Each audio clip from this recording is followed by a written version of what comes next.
Hi, hello, ಎಲ್ರಿಗೂ ನಮಸ್ಕಾರ. ಎಲ್ರೂ ಹೇಗಿದ್ದೀರಾ? ಎಲ್ರೂ ಸಖತ್ತಾಗಿದ್ದೀರಾ ಅಂತ ಅಂದ್ಕೊಂಡಿದ್ದೀನಿ. ನನ್ನ ಯೂಟ್ಯೂಬ್ ಚಾನಲ್ ಕೋಸ್ಟಲ್ ಕಾಸ್ಟ್‌ಗೆ ಮತ್ತೊಮ್ಮೆ ಎಲ್ರಿಗೂ ಸ್ವಾಗತ. ಹಾಗೇನೇ ನನ್ನ ಯೂಟ್ಯೂಬ್ ಚಾನಲಿಗೆ ಇನ್ನು ಯಾರ್ಯಾರು ಸಬ್ಸ್ಕ್ರೈಬ್ ಮಾಡಿಲ್ವೋ ಎಲ್ರೂ ಥಟ್ ಅಂತ ಸಬ್ಸ್ಕ್ರೈಬ್ ಮಾಡಿ ಅಂತ ಹೇಳ್ತಾ ಇವತ್ತಿನ ವ್ಲಾಗನ್ನ ಶುರು ಮಾಡೋಣ. ಸೊ ಮಳೆಗಾಲ ಸ್ಟಾರ್ಟ್ ಆಗ್ಬಿಟ್ಟಿದೆ. ಇಷ್ಟು ದಿನ ಸೆಕೆ ಸೆಕೆ ಅಂತ ಇದ್ವಿ. ಈಗ ಮಳೆ ಮಳೆ ಅಂತ ಇರಬೇಕು. ಸೊ ಮಳೆಗಾಲ ಅಂದ ತಕ್ಷಣ ನಮ್ಮ ಮನೆಗಳಲ್ಲೆಲ್ಲ ಮಳೆಗಾಲಕ್ಕೆ ಒಂದಿಷ್ಟು ತಿಂಡಿಗಳನ್ನೆಲ್ಲ ಮಾಡೋದು ಯಾವತ್ತಿನ ರೂಢಿ.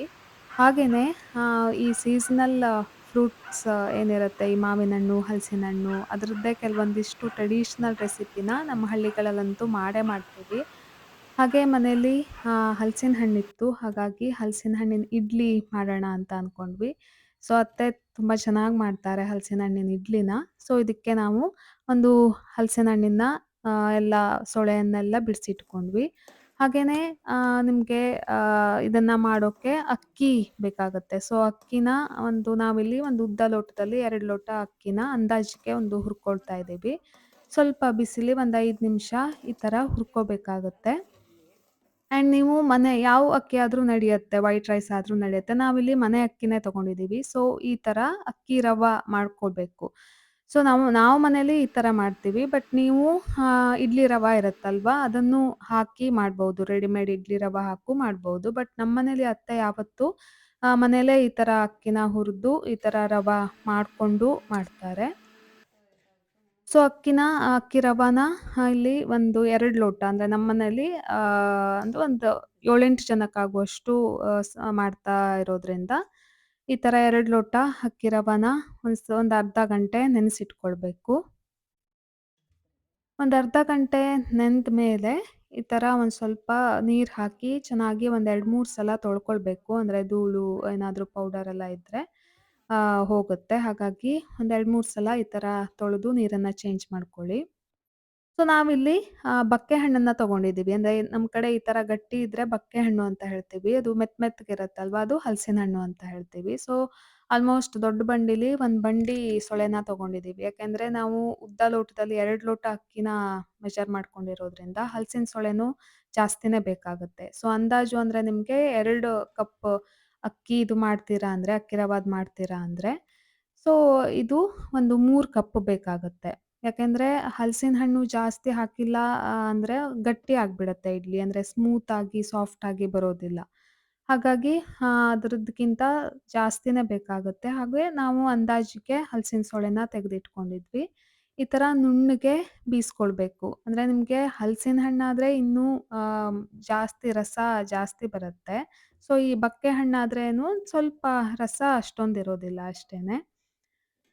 ಇದನ್ನ ನುಣ್ಣಗೆ ಬೀಸ್ಕೊಂಡ್ಮೇಲೆ ಒಂದ್ ಸ್ವಲ್ಪ ಕಾಯಿ ತುರಿನೂ ಹಾಕ್ಬೇಕಾಗತ್ತೆ. ಅಂದ್ರೆ ಅರ್ಧ ಕಡಿ ಪೂರ್ತಿ ಹಾಕ್ತಾ ಇಲ್ಲ. ಒಂದ್ ಸ್ವಲ್ಪ ಅಂದಾಜಿಗೆ ಹಾಕ್ಕೊಳ್ಳಿ ಆ ಕಾಯಿ ತುರಿನ. ಆಮೇಲೆ ಇದಕ್ಕೆ ಈ ನಾವು ಅಕ್ಕಿ ಕಡಿ ಏನ್ ಮಾಡ್ಕೊಂಡಿದ್ವಲ್ಲ, ಅದನ್ನ ಹಿಂಡಿ ಈ ತರ ಫುಲ್ ನೀರನ್ನ ಹಿಂಡಿ ಹಾಕ್ಕೊಳ್ಬೇಕು. ಅಂದ್ರೆ ನೀರಿನ ಅಂಶ ಇದ್ರೆ ತೆಳ್ಳಗಾಗ್ಬಿಡತ್ತೆ. ಹಾಗಾಗಿ ಫುಲ್ ಗಟ್ಟಿ ಹಿಂಡ್ಕೊಂಡು ಹಾಕ್ತಾ ಇದೀವಿ. ಸೊ ಅದನ್ನ ನೀವು ಕಲ್ಸ್ಕೊಂಡು ನೋಡ್ಕೋಬೇಕಾಗತ್ತೆ. ಅಂದ್ರೆ ನಿಮ್ಗೆ ಕೈಗೆ ಒಂದ್ ಸ್ವಲ್ಪ ರವ ರವ ತರ ಸಿಗ್ತಾ ಇದೆ ಅಂದ್ರೆ ಆಲ್ಮೋಸ್ಟ್ ಅದು ಸಾಕು ಅಂತ. ಇಲ್ಲಾಂದ್ರೆ ಆಡ್ ಮಾಡ್ಕೊಳ್ಬೇಕು ಅಷ್ಟೇ. ಈಗ ನೀವು ನಾರ್ಮಲ್ ಇಡ್ಲಿನ ಹೇಗ್ ಮಾಡ್ತೀರೋ ಹಾಗೇನೆ. ಸೊ ಬೆಲ್ಲನೂ ಅಷ್ಟೇ. ಬೆಲ್ಲ ನಾವು ಒಂದು ಇದ್ರಲ್ಲಿ ಒಂದು ಅರ್ಧ ಬೌಲ್ ಹಾಕ್ತಾ ಇದೀವಿ. ಅದು ನಿಮ್ಗೆ ಎಷ್ಟು ಸ್ವೀಟ್ ಬೇಕು ಅನ್ನೋದ್ರ ಮೇಲೆ ಡಿಪೆಂಡ್ ಆಗಿರುತ್ತೆ. ಅಂದ್ರೆ ಸ್ವೀಟ್ ಬೇಡ ಅಥವಾ ಹಲಸಿನ ಹಣ್ಣೇ ತುಂಬಾ ಸ್ವೀಟ್ ಇದೆ ಅಂದ್ರೆ ಬೆಲ್ಲ ಜಾಸ್ತಿ ಬೇಕಾಗಲ್ಲ. ಸೊ ನಾವಿಲ್ಲಿ ನಮ್ಮ ಮನೇಲಿ ಈ ಹಣ್ಣು ಅಷ್ಟೊಂದೇನು ಸ್ವೀಟ್ ಇಲ್ಲಾಗಿತ್ತು. ಹಾಗಾಗಿ ಬೆಲ್ಲನ ಸ್ವಲ್ಪ ಜಾಸ್ತಿ ಆಡ್ ಮಾಡ್ತಾ ಇದೀವಿ ಅಷ್ಟೇ. ಸೊ ಈ ಥರ ಚೆನ್ನಾಗಿ ಮಿಕ್ಸ್ ಮಾಡ್ಕೋಬೇಕು ಹಿಟ್ಟನ್ನ. ಈಗ ಇಡ್ಲಿ ಹಿಟ್ಟೆಲ್ಲ ಮಾಡ್ತಿರಲ್ಲ ಹಾಗೇನೆ.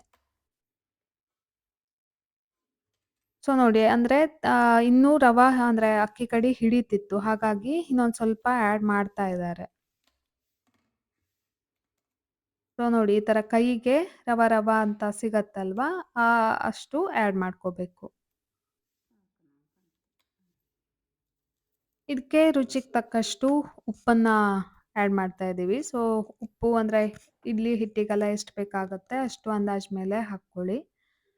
ಹಾಗೇನೆ ಸ್ವಲ್ಪ ಕೊಬ್ಬರಿ ಎಣ್ಣೆನೂ ಸಹ ಮಿಕ್ಸ್ ಮಾಡ್ತಾ ಇದ್ದೀವಿ. ಇದು ಎಲ್ಲಾ ಕಡೆ ಹಾಕ್ತಾರೋ ಇಲ್ವೋ ಗೊತ್ತಿಲ್ಲ. ಸೊ ನಮ್ಮ ಮನೇಲಿ ಅತ್ತೆ ಸ್ವಲ್ಪ ಇದಕ್ಕೆ ಕೊಬ್ಬರಿ ಎಣ್ಣೆನೂ ಹಾಕ್ತಾರೆ. ಒಂದ್ 2, 3 ಸ್ಪೂನ್ ಅಷ್ಟೇ.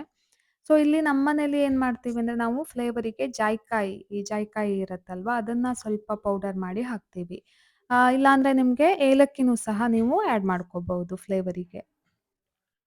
ಇಷ್ಟು ಹಿಟ್ಟನ್ನ ರೆಡಿ ಮಾಡ್ಕೊಂಡಾದ್ಮೇಲೆ ನೀವು ಬೌಲಲ್ಲಿ ಹಾಕೋದಿದ್ರೆ ಈ ತರ ಬೌಲಿಗೆ ಸ್ವಲ್ಪ ಎಣ್ಣೆನ ಗ್ರೀಸ್ ಮಾಡ್ಕೊಳ್ಳಿ. ಅಂದ್ರೆ ಚೆನ್ನಾಗಿ ಏಳತ್ತೆ. ಈಗ ನಾರ್ಮಲಿ ನೀವು ಇಡ್ಲಿ ಮಾಡ್ಬೇಕಿದ್ರೆ ಹೇಗೆ ಸ್ವಲ್ಪ ಎಣ್ಣೆನೆಲ್ಲ ಹಚ್ಕೊಳ್ತೀರಲ್ವಾ? ಹಾಗೆ ಸ್ವಲ್ಪ ಎಣ್ಣೆನೆಲ್ಲ ಈ ಬೌಲ್ಸಿಗೆಲ್ಲ ಹಚ್ಕೊಳ್ತಾ ಇದೀವಿ.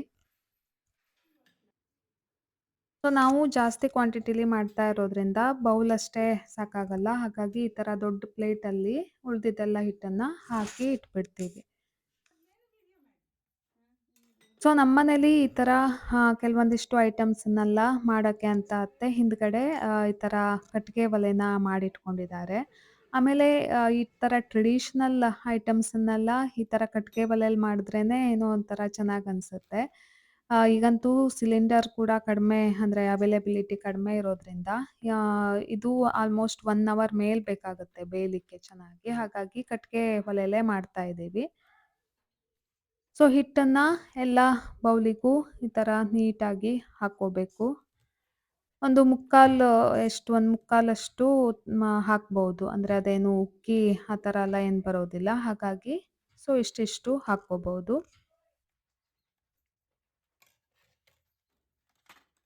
ಸೊ ಇದನ್ನ ನೀಟಾಗಿ ಜೋಡಿಸ್ಕೊಂಡು ನಾವು ಇಡ್ಲಿ ಅಟ್ಟು ಅಂತ ಹೇಳ್ತೀವಿ. ಸೊ ಕೆಳಗಡೆ ನೀರಿರುತ್ತೆ. ಸೊ ಆ ಪ್ಲೇಟ್ ಮೇಲೆ ಇದನ್ನ ನಿಧಾನವಾಗಿ ಇಡಬೇಕಾಗತ್ತೆ.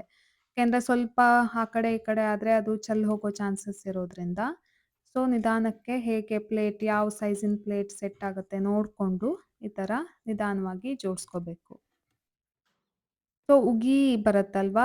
ಅಂದ್ರೆ ಇದ್ರ ಮೇಲೆ ನಾವು ಪ್ಲೇಟ್ ಕೂಡ ಇಡ್ಬೇಕು. ಹಾಗಾಗಿ ಅತ್ತೆ ಒಂದು ಬಾಳೆ ಎಲೆನ ನೀಟಾಗಿ ಈ ತರ ಇಟ್ಕೊಳ್ತಾ ಇದ್ದಾರೆ.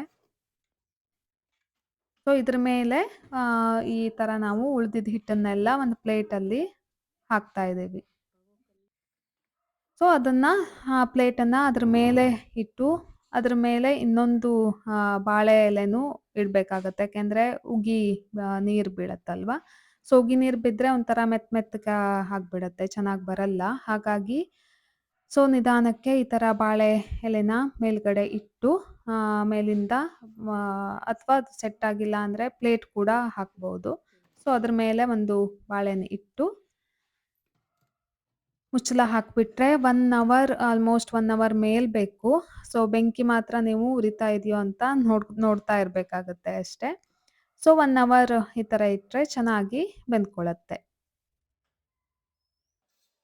ಸೊ ಇಡ್ಲಿ ರೆಡಿ ಆಗಿದೆ. ನಾವು ಯೂಶುವಲಿ ಬ್ರೇಕ್‌ಫಾಸ್ಟಿಗೆ ಅಂದ್ರೆ ಬೆಳಗ್ಗಿನ ತಿಂಡಿಗೆ ಮಾಡೋದ್ರಿಂದ ಹಿಂದಿನ ದಿನ ಸಂಜೆನೇ ಮಾಡಿಟ್ಕೊಬಿಡ್ತೀವಿ. ಯಾಕಂದ್ರೆ ಬೆಳಗ್ಗೆ ಸುಮಾರು ಟೈಮ್ ತಗೊಳುತ್ತಲ್ವಾ ಅದು ಫ್ರೆಶ್ ಆಗಿ ಎಲ್ಲ ಸೊಳೆ ತೆಕ್ಕೊಂಡು ಎಲ್ಲ ಮಾಡೋದ್ಕಿಂತ, ಹಿಂದಿನ ದಿನ ಸಂಜೆ ಈ ತರ ಮಾಡಿ ಮುಚ್ಚಿಟ್ಬಿಟ್ರೆ ಸೊ ಬೆಳಗ್ಗಿನ ಬ್ರೇಕ್‌ಫಾಸ್ಟಿಗೆ ಬಿಸಿ ಬಿಸಿಯಾದ ಹಲಸಿನ ಹಣ್ಣಿನ ಇಡ್ಲಿ ರೆಡಿ ಆಗತ್ತೆ. ಸೊ ಅದಕ್ಕೆ ಈ ತರ ಕೆಂಪು ಚಟ್ನಿ ಮಾಡ್ಕೋಬಹುದು. ಆ್ಯಂಡ್ ಇದನ್ನು ತುಪ್ಪದ ಜೊತೆನೂ ಬಿಸಿ ಬಿಸಿಯಾಗಿ ತಿಂದರೆ ಸಖತ್ತಾಗಿರುತ್ತೆ. ಸೊ ನೀವು ಒಂದ್ಸಲ ಖಂಡಿತ ಟ್ರೈ ಮಾಡಿ.